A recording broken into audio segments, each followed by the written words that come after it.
골본 액비 제가 1년 동안 지금 요 부직포망에다가 한약망. 안녕하십니까, 순비제 제주농부입니다. 저는 농자재를 직접 만드는 것을 굉장히 좋아하고 새로운 농자재 또한 만드는 것을 굉장히 좋아합니다. 그래서 어떻게 하면은 농사에 큰 도움이 될까, 농사 이제 경영비 절감에 큰 도움이 될까, 이런 생각을 많이 합니다. 그래서 여러 가지 미생물도 만들고 이렇게 아미노산 액비도 만들고 그 여러 가지 비료를 이용해서 다양한 방법으로 액비도 만들고, 그리고 당도 향상을 위해서 얼마 전에 골분과 그리고 유황가리고토로 이제 액비도 만들고, 바닷물을 이용해서 바닷물에 있는 좋은 성분들을 이용해서 비료를 넣고 거기다가 또 액비를 만드는 방법도 설명을 드렸는데요. 이번에는 작년에 만든 생선 액비입니다. 제가 그 전에 생선 액비를 만드는 방법을 보여드렸습니다. 좀 많이 번거롭습니다. 만드는 방법 또한 번거롭지만 이렇게 만들고 나니까 기분이 굉장히 좋네요. 보통은 생선을 썩은 건 아니지만 그 생선 부산물 있지 않습니까? 생선 머리나 생선 내장 이런 것들을 부산물을 이용해서 생선 액비를 많이 만드십니다. 그렇게 만들면은 참 좋지만, 하지만 그렇게 생선 액비를 만드시면은 냄새가 아주 고약합니다. 잘못 만들면은 진짜 쓰레기 저리 가라 싶을 정도로 냄새가 고약해서 생선 액비 잘못 만드시면은 큰일 납니다. 주변에 민원도 들어갑니다. 그래서 이런 액비를 뿌리실 때 굉장히 조심하셔야 되는데, 잘 만들어진 액비는 향이 간장 향으로 굉장히 좋습니다. 제가 작년에 만든 이 액비인데요. 이렇게 보시면은 굉장히 진합니다. 좀 걸러내는 게 좀 골치 아플 것 같은데, 제가 다시 고안해야 될 게 바로 거르는 겁니다. 요것을 좀 거르기 쉽게 그 전에 제가 한약 부직포망에다가 한다고 말씀을 드렸죠. 어차피 이것도 물에 담그고 이게 발효와 숙성 과정을 거쳐야 되기 때문에 그것도 마찬가지로 한약 달인망에 넣어서 장기간 발효를 시키면 어떨까, 이런 생각이 들어서 다음에는 그것도 좀 번거롭지만 그 한약 달인망에 넣어서 만들어 보도록 하겠습니다. 그러면은 나중에 그 달인망만 잘 건져서 국물만 쭉 짜내면은 지금보다는 이렇게 아미노산 액비를 걸러내기는 어렵지 않을 것 같습니다. 작년에 제가 영상을 아미노산 액비를 만드는 방법을 알려드렸습니다. 그것은 이제 보통 생선 부산물이 아닌 이제 비료화된 그 어분 액비를 이용해서, 그리고 어분에다가 당미를 넣고 물을 넣고, 우선은 어분에다가 물을 넣고 팔팔 끓입니다. 팔팔 끓여서 그것이 죽처럼 될 때 식혀서 이 통에다 넣고 당미를 넣고 미생물을 넣고 발효를 시켜서 만드는 방법인데요. 그렇게 만들어서 쓰시면은 빨리 쓰실 수가 있습니다. 끓이는 거기 때문에 발효가 굉장히 빨리 되고요. 어떻게 보면은 뭐 한두 달 만에 쓰실 수도 있고, 기포기를 넣으면은 더 빨리 쓰실 수도 있습니다. 기포기를 넣으면은 더 발효가 왕성하게 됩니다. 따라서 통은 좀 더 큰 걸로 쓰시는 게 좋겠죠. 그래서 그때 굉장히 저렴하게 만들었다고 말씀을 드렸었는데, 그때 아마 어분이 한 10,000원, 11,000원짜리였나? 예, 그거 절반 들어갔고, 그래도 5,000원인가? 그래서 20,000원 안짝으로 만들었던 기억이 납니다. 그래서 그것들을 만드실 때 굉장히 저렴하게 느끼셨을 겁니다. 하지만 끓이는 과정이 좀 굉장히 시간이 오래 걸리기 때문에 밑에 눌어버려요. 그래서 가끔씩 저어주면서 끓여야 되는데, 시간 내셔갖고 한 번만 끓이시고 이렇게 한쪽에 놓아두시고 하시면 굉장히 아미노산 액비가 잘 만들어집니다. 지금 원래는 저는 그것을 만들어 놓고 몇 개월 있다가 걸으려고 했는데, 한번 1년 정도 놔으면 어떻게 될까, 이런 생각을 해가지고 요것을 제가 3개월, 6개월, 뭐 1년, 1년 지난 지금 다시 이것을 보았는데, 확실히 아미노산 액비는 끓이더라도 단기간에 놔두는 것보다 이렇게 1년 이상 되면은 정말 진하고 향이 간장향 비슷하게 나서 굉장히 좋습니다. 그래서 요것을 이제 다 만들어져서 이런 작은 통에다가 지금 옮겨 담으려고 하는데요. 한 6개월 정도 되니까 이렇게 간장 같이 되더라고요. 한 1, 2개월 되니까 좀 진한 간장이 아닌 좀 연한 간장 비슷하게 되었었는데, 이렇게 간장 형태로 굉장히 진한 그런 액비가 되었습니다. 다른 아미노산 액비 구입하는 그 액비보다도 훨씬 진합니다. 엄청 진해요. 제가 따로 이거 섞은 것도 아니고, 요 위에 이제 밑에는 어분이 좀 가라앉아 있습니다. 어분은 그건 나중에 제가 따로 그것을 이제 걸러서 써야 될 것 같은데, 우선은 위에 물만 이렇게 걸러서 물만 이렇게 떠서 여기다가 조그만 통에다가 10리터 통에다 담을 건데요. 아미노산 많이 쓰시죠? 이제 전 후반 통틀어서 뭐 전반에 이제 꽃 수세 회복을 하실 때 그때 쓰시기도 하고, 그 냉해가 있을 때 꽃을 보호하기 위해서 쓰시기도 합니다. 그래서 냉 피해 때 꼭 이걸 쓰시면은 냉을 예방을 하실 수가 있습니다. 그래서 저도 요번부터 이 아미노산 액비를 자주 쓰고 있는데요. 제 감귤을 재배하고 있는데 여기가 추워가지고 꽃에 피해가 있습니다. 그래서 요것을 써서 냉 피해를 많이 예방을 했는데요.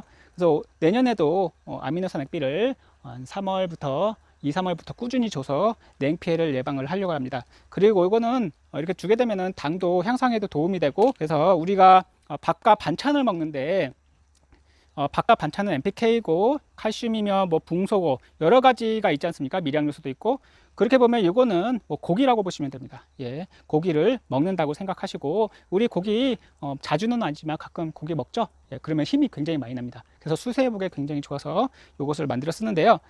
보통은 뭐 액비, 아미노산 액비 뭐 보조 사업을 받으면 2, 3만 원짜리도 있고, 어떤 거는 돈 10만 원짜리도 있습니다. 어떻게 보시면은 한 5만 원에서 한 8만 원 정도 그 뭐 아미노산 액비에 따라 틀린데요. 어분 액비로 만든 게 좀 비쌉니다. 어분이 좀 비쌉니다. 이번에는 그 어분으로 만든 아미노산 액비를 제가 이렇게 걸르는 모습을 한번 보여드리고, 이게 걸르면 얼마나 나올지 한번 보도록 하겠습니다.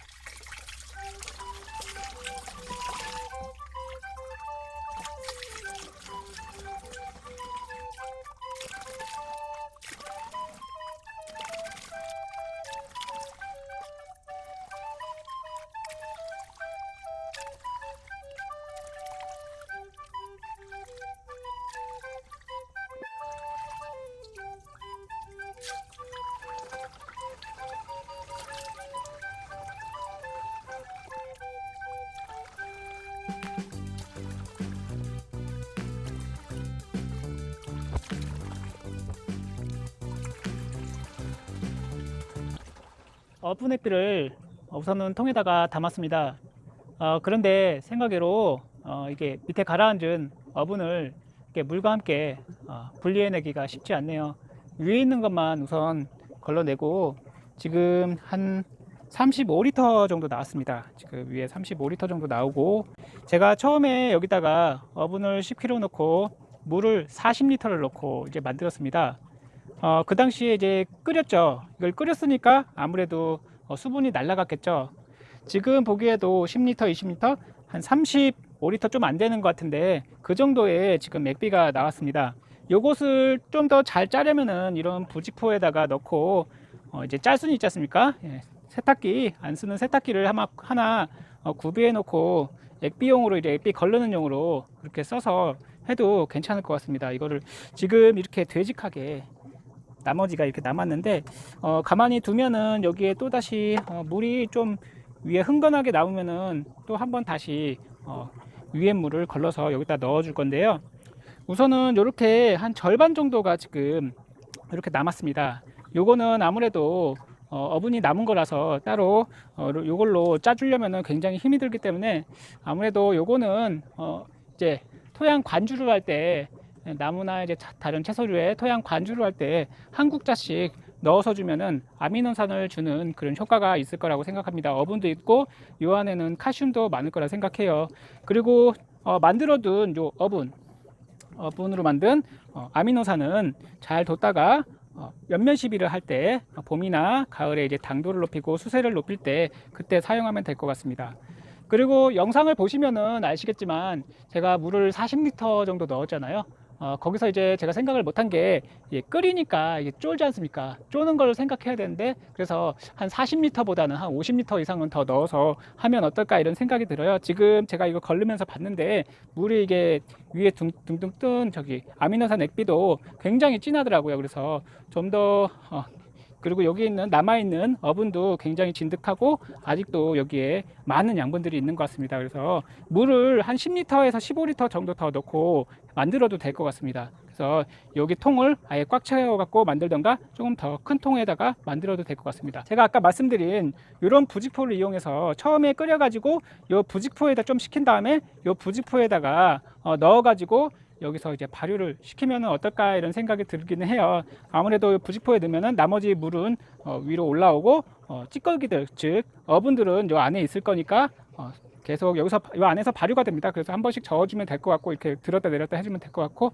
그렇게 해서 다음에 한번 제가 어분으로 만든 아미노산 액비를 한번 더 다음에 시간 될 때 한번 만들어 보도록 하겠습니다. 그래서 보통 뭐 아미노산 액비 싼 거는 한 5만 원 정도 하는데 비싼 거는 한 10만 원 하고요. 그래서 5만 원으로 치면은 그래도 내가 노력한 값은 나온 것 같습니다. 예, 걸르는 게 좀 번거롭고 힘들겠지만 액비가 보통 만들 때 걸르는 게 좀 힘듭니다. 그래서 깔끔하게 만들 수 있는 비료로 해가지고 만드는 여기 보시면은 이제 유황가리고토입니다. 유황가리고토 액비인데 이런 거 같이 깔끔하게 녹아서 걸르는 거 없이 만들 수 있는 그런 액비를 만들면은 아무래도 이렇게 번거롭게 걸릴 일은 없겠죠. 요거는 골분 액비입니다. 지금 요 부직포망에다가 한약망에다가 지금 우리고 있습니다.